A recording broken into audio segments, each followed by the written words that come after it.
Yeah. So if we talk about the client, what we mean by client.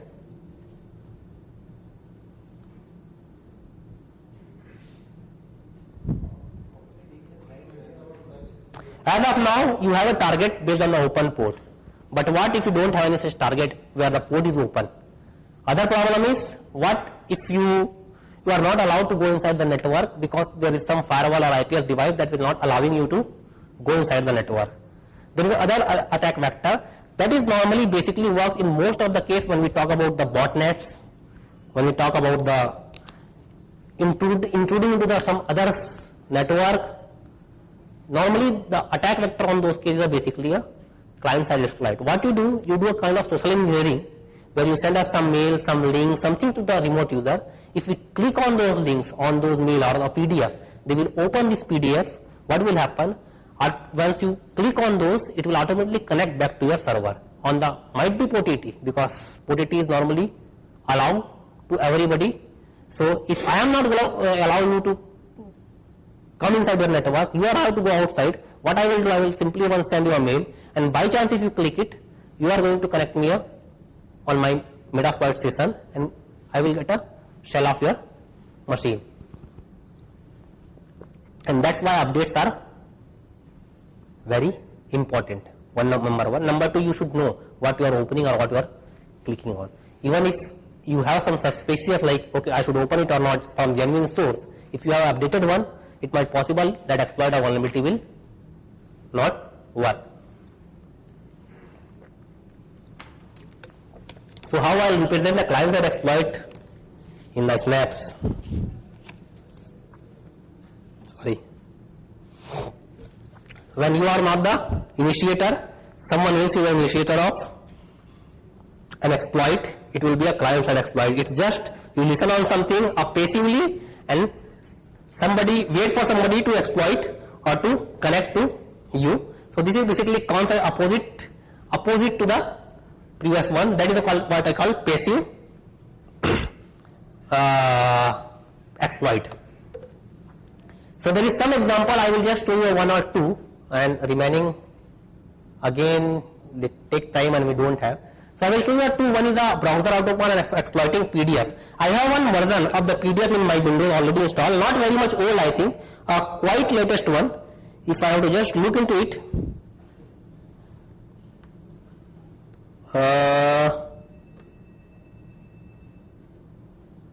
Adobe 9 point something. At 10 is the latest one I think so.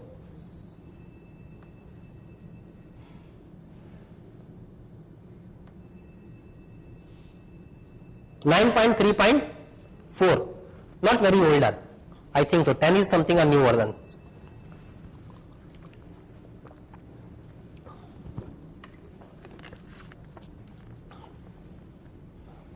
When is the break time? No, it will 4 बज गया ना. We still have 2 hours I think. कितना 2 घंटे है ना. I will just take 15-20 more minutes and then we'll go for the break. So it's a quite fairly okay version, you can say, not very much old. Might be most of the people still using this particular version if they haven't updated their Adobe reader. Machine ही मर गई बेचारी.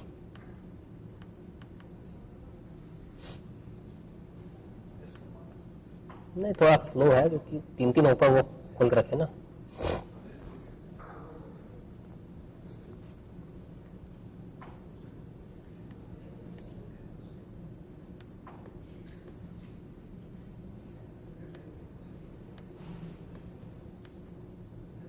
Actually, this machine only have 512 MB RAM, and I am running too much thing on this machine, so sometimes it used to get hang.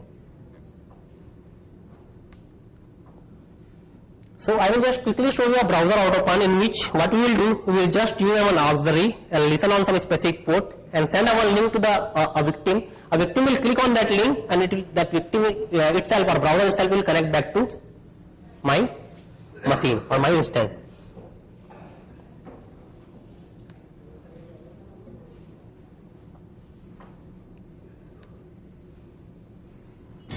So a module called browser autopan.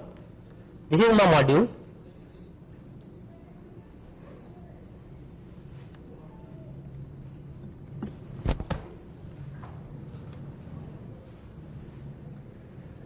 So yeah, this is the auxiliary name called browser autopon HTTP client automatic exploiter, in which what it will do, it will upload multiple exploits onto the browser one by one and see whether it can be exploited or not. So I am using that module, okay, and then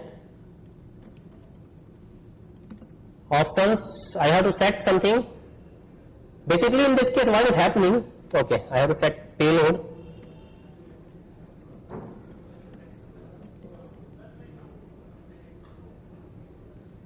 I don't think so, it already used that. Server port, yeah, fine, I don't think, because we are using set lhost. This is my IP that I am going to set 192.168.0.103, and then I have to set, you can say, URI path. Basically it is required to make a path of your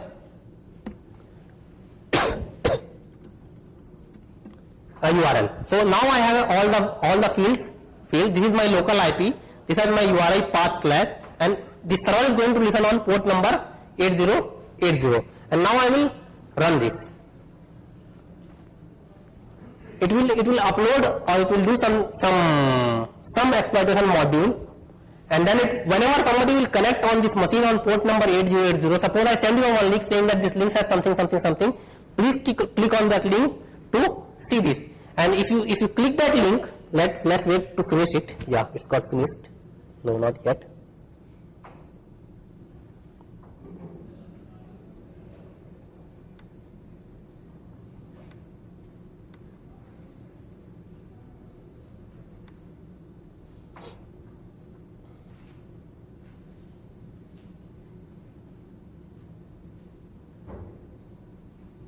Yeah, so now you can see server started, all the flight has been loaded and listening.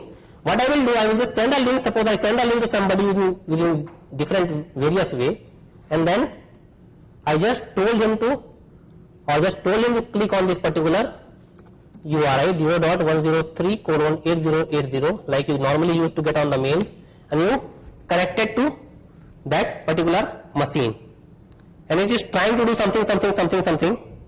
As you cannot see, but let's go on our putty side, and you can see it starts sending all this exploit to the browser. User is doing nothing, they are just opening that particular URL, and that URL itself has so much malicious code that is running on the browser. And as you can see, a session 2 is open. I already got a Murtuja session on the remote machine. It is closed as well. I am not sure why. So I can retry it and it will work for sure. Let me do it again.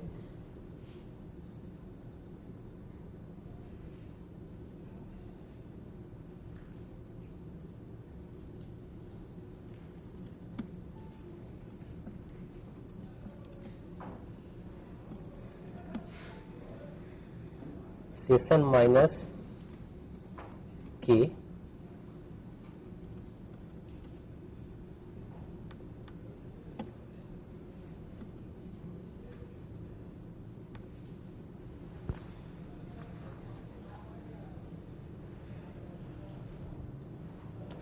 Here again you can see session 3 is open. Some problem is there, I am not sure. It is again closing it. Metasploit-ation close. Reason died. Notepad.exe, okay. There should be some session in that case.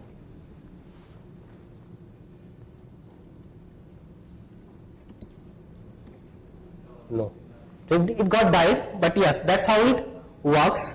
I don't know why it is not working now, but it should.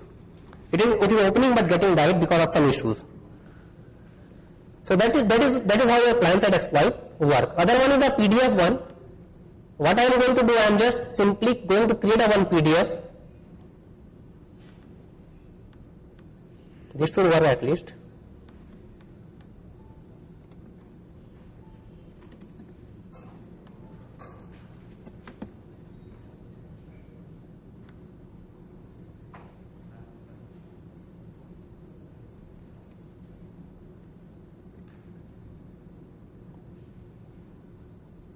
So I am searching some, okay, there is lots, I am not going to check for that. I am using one exploit called Windows File Format Adobe Cool Type C, and if you want to see the info or how this particular exploit work, you can just type a command info and the module name and you can get information.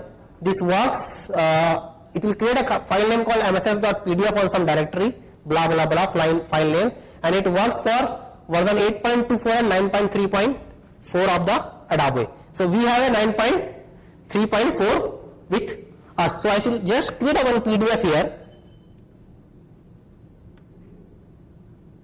Suppose I will give the name to this as a xyz.pdf.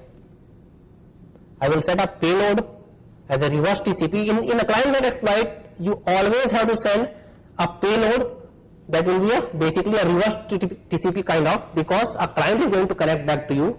You are not going to directly connect server. In the server side, you can have bind TCP as well, because you already get an access of the machine. And then you have to give the lhost. This all you can get from the show options, what all I am doing. My local host is 103, of course. So this I am going to change. Okay. And then exploit. And what it will do, it will create a xyz report.pdf file on the pentest exploit framework tree data exploit directory.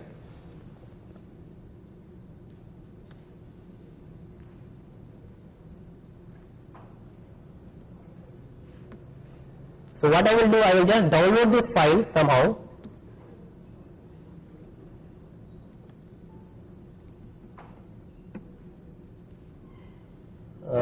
File name should be xyz report. xyz report, I think so. Data exploit xyz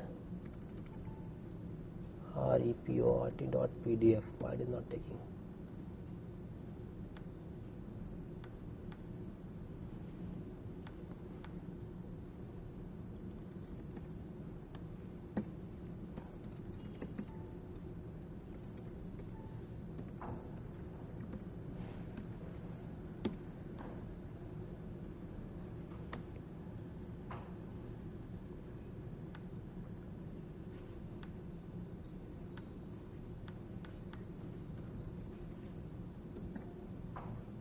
So here is the file name xyz report that I am going to download, and I will send you by mail whatever way.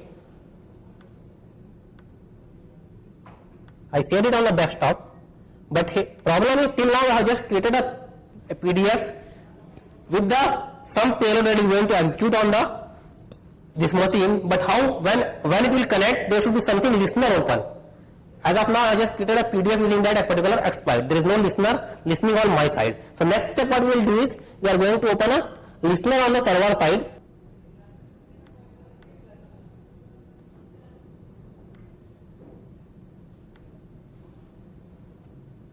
Yeah, sending stage 70. Again, this is a reverse emitter one.